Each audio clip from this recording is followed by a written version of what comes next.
ইব্রাহিম আর ইসমাইল যখন বানাচ্ছিল বিল্ডিং, বানাচ্ছিল কাবা ঘর, তখন বলতেছিল রব্বানা তাকাব্বাল মিন্না ইন্নাকা আনতা সামিউল আলিম, হে আল্লাহ কবুল করো।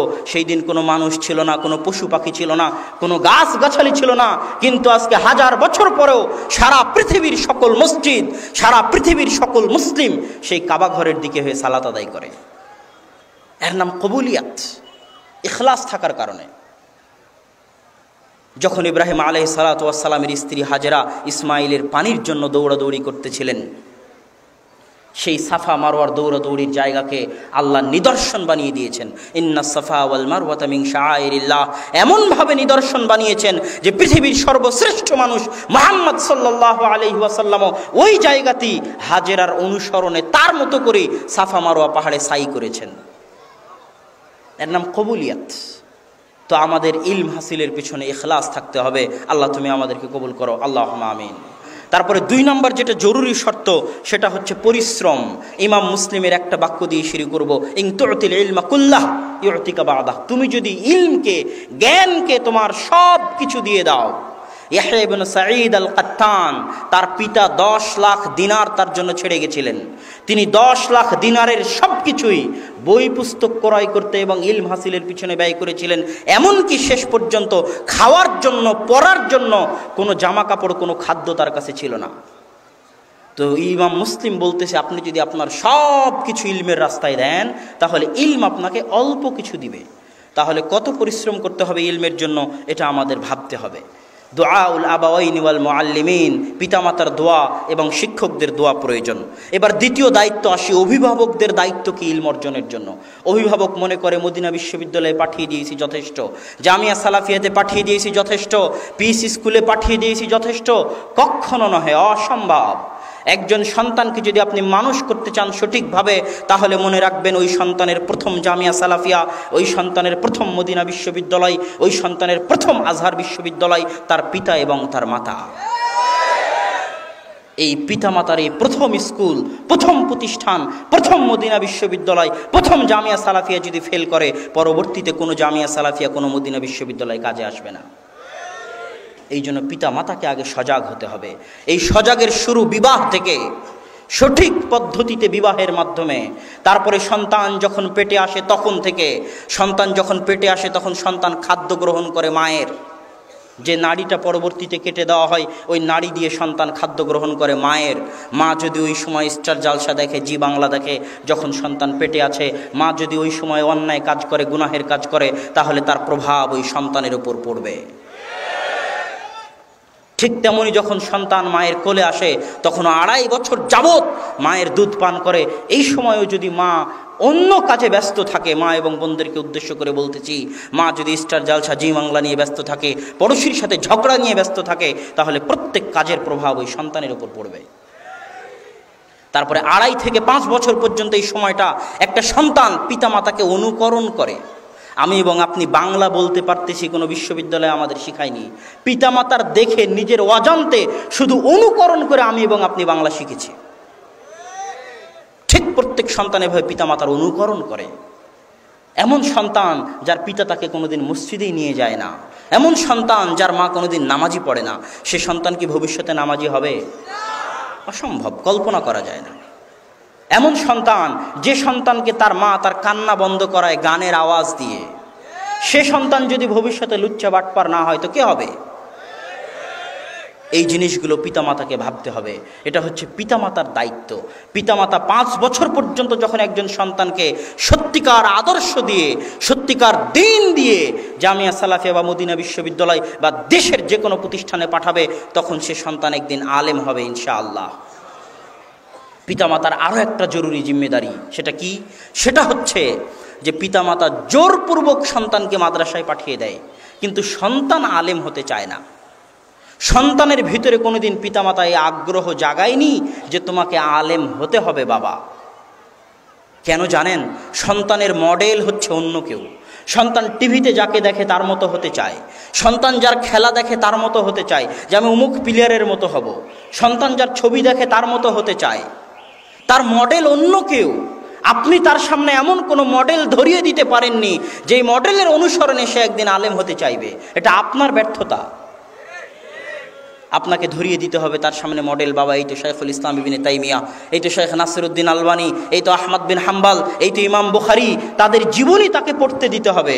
যখন আপনি বাচ্চাকে নিয়ে ঘুমান তখন তার সামনে আগডুম বাগডুম গল্প না করে নবীদের কাহিনী, ইমামদের কাহিনী তার সামনে শোনাতে হবে, যাতে তার ওই সুপ্ত হৃদয়ে আলেম হওয়ার বাসনা জাগ্রত হয়, যাতে সে একজন আলেমকে মডেল হিসেবে গ্রহণ করে যে আমাকে তার মতো হতে হবে। তাহলে আপনি সহজে আপনার সন্তানকে আলেম বানাতে পারবেন। অন্যথায় শুধু জোর করে আলেম বানানো কঠিন। সম্মানিত উপস্থিতি, আমি আমার বক্তব্যের শেষ দিকে এসে পৌঁছেছি। শেষ দিকে আমাদের দেশের বর্তমান শিক্ষা ব্যবস্থা ও আমাদের করণীয় কি, এই বিষয়ে দুটি কথা বলে বক্তব্যের ইতি টানবো ইনশাআল্লাহ। আমাদের দেশের বর্তমান শিক্ষা ব্যবস্থা আলিয়া, কওমি, হাফেজি, মাদ্রাসা শিক্ষা ব্যবস্থার কথা বলতেছি। আলিয়া মানে সরকার নিয়ন্ত্রিত দাখিল, আলিম, ফাজিল, কামিল, এটাকে বলা হয় আলিয়া, সরকারি বোর্ডের অধীনে। আর একটা কওমি, যারা কিছুদিন আগে দাওরায়ে হাদিসের সার্টিফিকেট পেল। আমাদের দেশের যে বড় বড় আহলে হাদিস মাদ্রাসাগুলো আছে, যাত্রাবাড়ি বলেন, পাঁচরুখি বলেন, মিরপুর বলেন, আরও যেগুলো, বা জামিয়া সালাফিয়া বলেন, এই প্রতিষ্ঠানগুলো মোটামুটি ধরা যায় কওমি, কিন্তু তাদের সিলেবাসে নয়, হানাফিদের সিলেবাসে নয়, আহলে হাদিসদের সিলেবাসে। কওমি মানে দেশ ও জাতির টাকায় যে প্রতিষ্ঠান চলে, সরকারের কোনো অনুদান গ্রহণ করে না, সিলেবাসও নিজের, পড়ায়ও নিজে, খরচও বহন করে নিজে, এমন প্রতিষ্ঠানকে বলে কওমি। এখন সমস্যা হচ্ছে দুটো সমস্যা।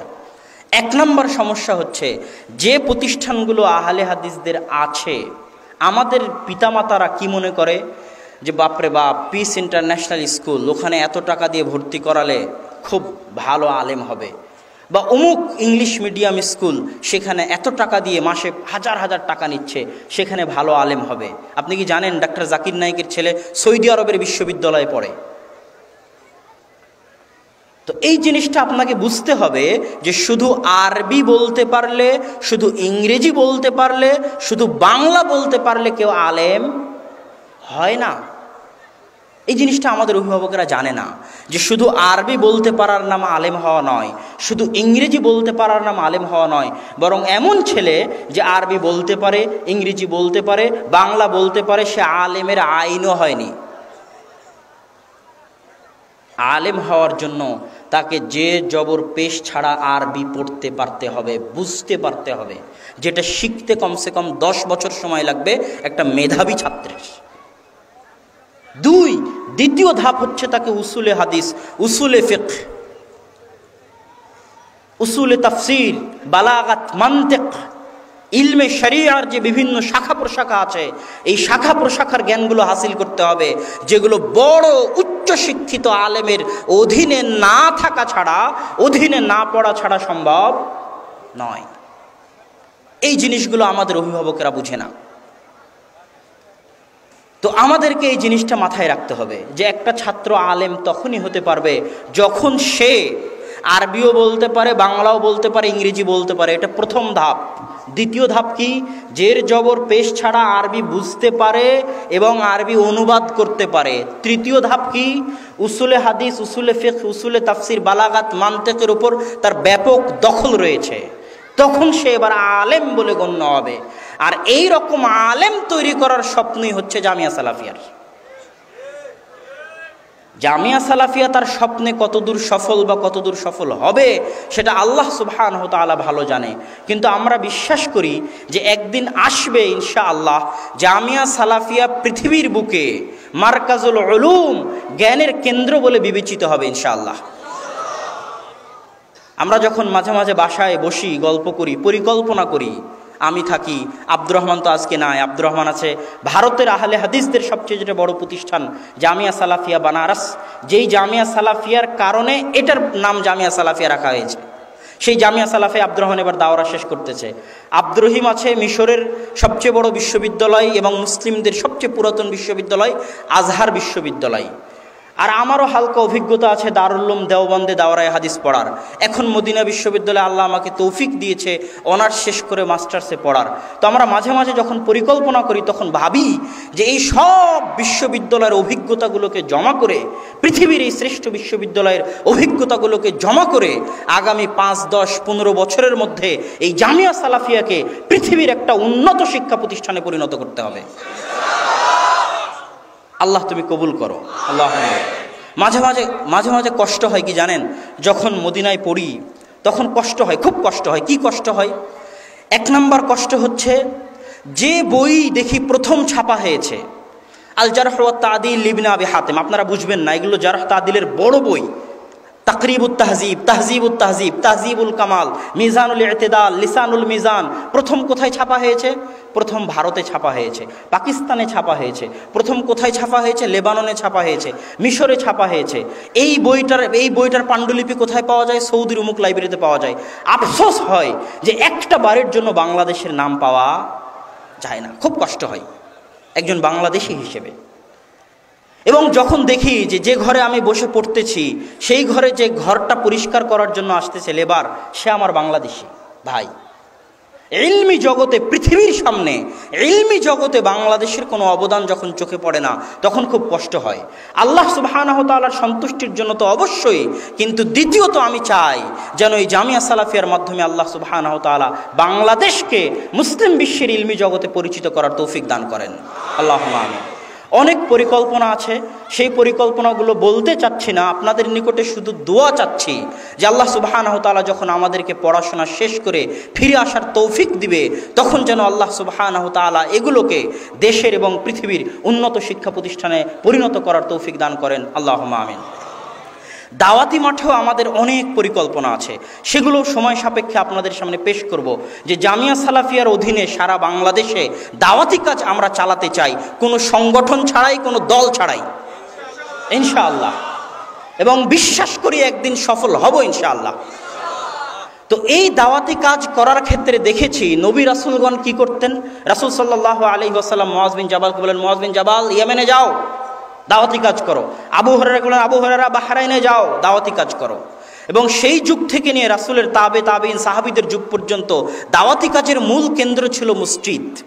আমরাও চাই যে আমাদের জামিয়া সালাফিয়া থেকে যারা ফারিক করবে, আমাদের যারা ছাত্র হবে, এই সমস্ত ছাত্র আলেমদেরকে আমরা দায়ী হিসেবে, দাওয়াত দানকারী হিসেবে বাংলাদেশের বিভিন্ন জেলায় পাঠিয়ে জেনারেল শিক্ষিত বা অশিক্ষিত মূর্খদের দিয়ে নয়, বরং আলেমদের দিয়ে দেশে দাওয়াতি কাজ করার ইচ্ছা আল্লাহ যেন কবুল করে, আল্লাহুম্মা আমিন।